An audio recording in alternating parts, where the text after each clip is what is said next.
Halapoulivaati, Vaitai. We just talk about this tackle real quick. All right, Lions fans, this is your guy. I'm not a Lions fan, but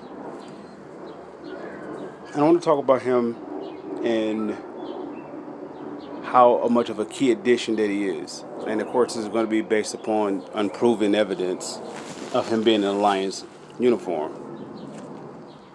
But I want to talk about him for a second, based on what, the position of him bringing him in.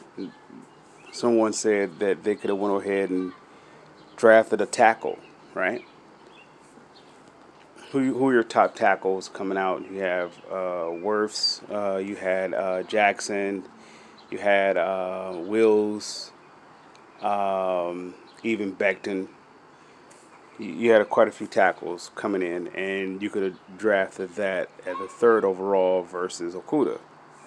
Now, I'm gonna plug this in of like why Halapoulivaati, Vaitai. How how come this is a good deal? When you get a rookie in, you're basing him off what he did on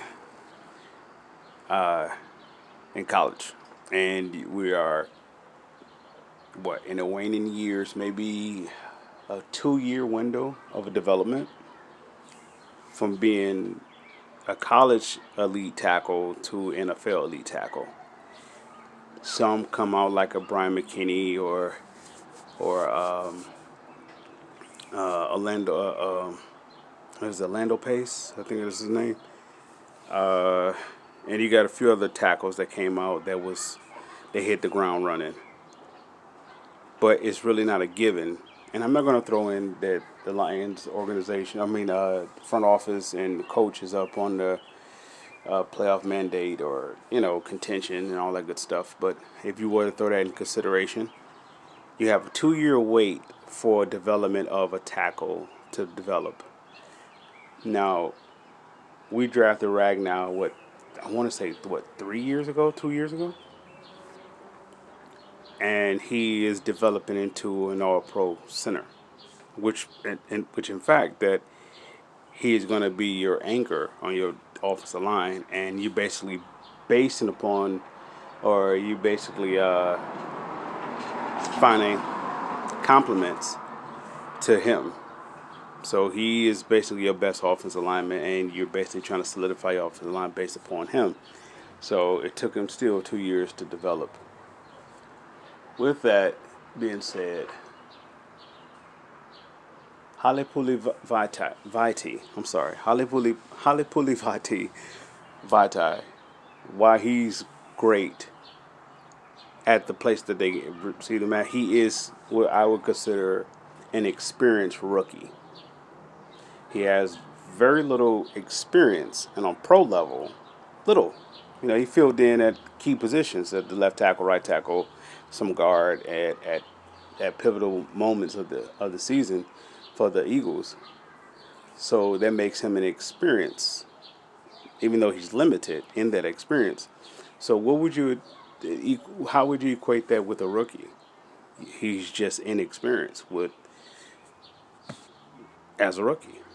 But here you have an experienced rookie, basically, essentially. So, with that being said, I think he's the right guy for the guy at right tackle.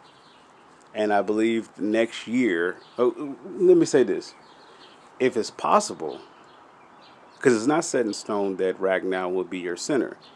From word is that Bo Benchwall, Benchwall,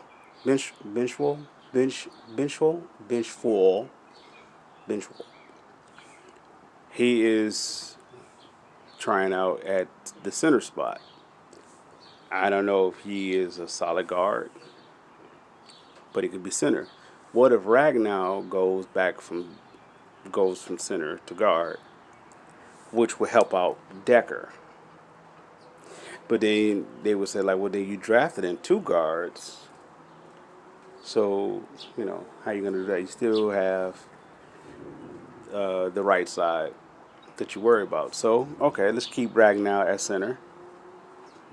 If Bo's going to be legit, he could. In other words, you're going to have a dogfight at the left guard and right guard. And but what if Halapoulivaati is your right guard?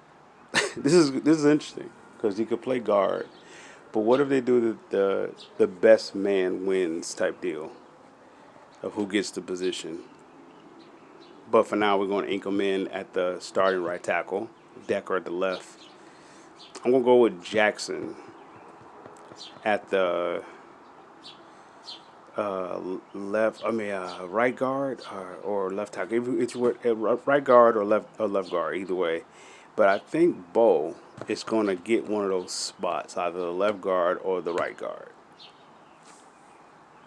But just look at Halapoulivaati as experienced rookie. Would you pay a rookie that kind of money? At first, what is a third overall pick worth? What I don't know. What was Kuda getting? What is the cap scale for him? Would you pay a rookie right? I mean, a rookie tackle that you know coming in, or would you pay somebody who has experience, who's basically a rookie? All right. With that being said, this is your guy.